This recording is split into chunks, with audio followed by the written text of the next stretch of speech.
In the heart of Maplewood Park stood an old wooden bench that most people never noticed. Children raced past it on their bicycles.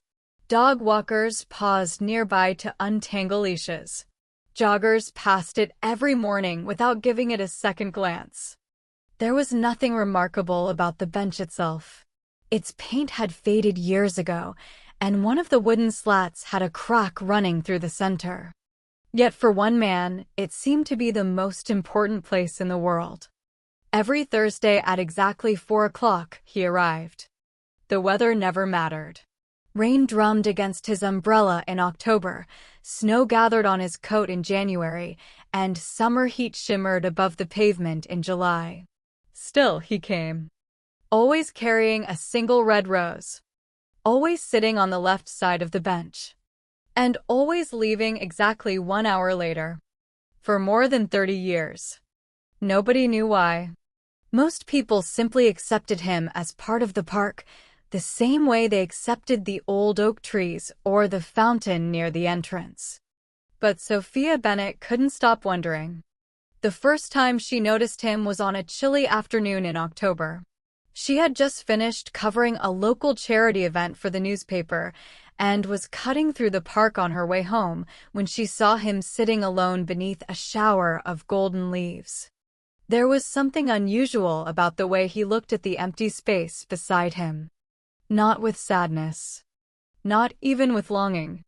But with the quiet smile of someone sharing a memory.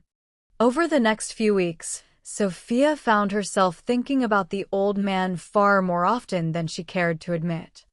At first, she told herself it was professional curiosity. Journalists notice things. That was their job. But deep down, she knew it was something else. There was something comforting about seeing him there. Every Thursday, no matter what was happening in the world, the old man appeared exactly as expected. In a strange way, he seemed untouched by the chaos of modern life. While everyone else rushed from one obligation to another, he simply arrived, sat down, and watched the afternoon pass. One Thursday, Sophia brought a coffee and sat on a bench across the path. She told herself she was working, observing, researching. Yet after nearly an hour, she had learned almost nothing. The old man barely moved. Occasionally, he glanced toward the fountain. Sometimes he watched children playing near the swings. Once he smiled at a golden retriever that insisted on greeting every person in the park.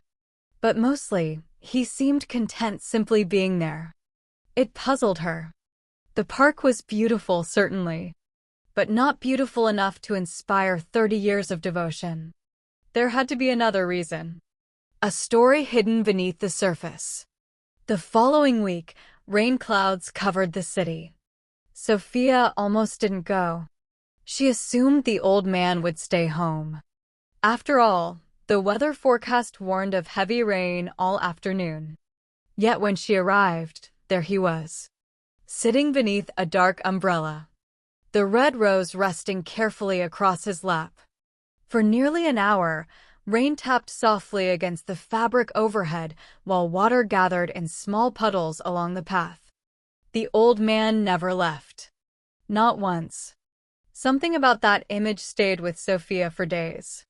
Most people couldn't commit to a gym membership for a month. Most relationships struggled to survive a few difficult years. Yet somehow this man had remained faithful to a Thursday ritual for 3 decades. Not out of obligation. Not because anyone expected him to. But because he chose to. Every single week. One evening, unable to stop thinking about him, Sophia searched through old newspaper archives. She wasn't even sure what she was looking for. An accident. A memorial. A local event. Anything connected to the bench. Hours passed. Nothing. The bench seemed completely ordinary. The old man remained a mystery. And somehow that only made her more determined to learn the truth.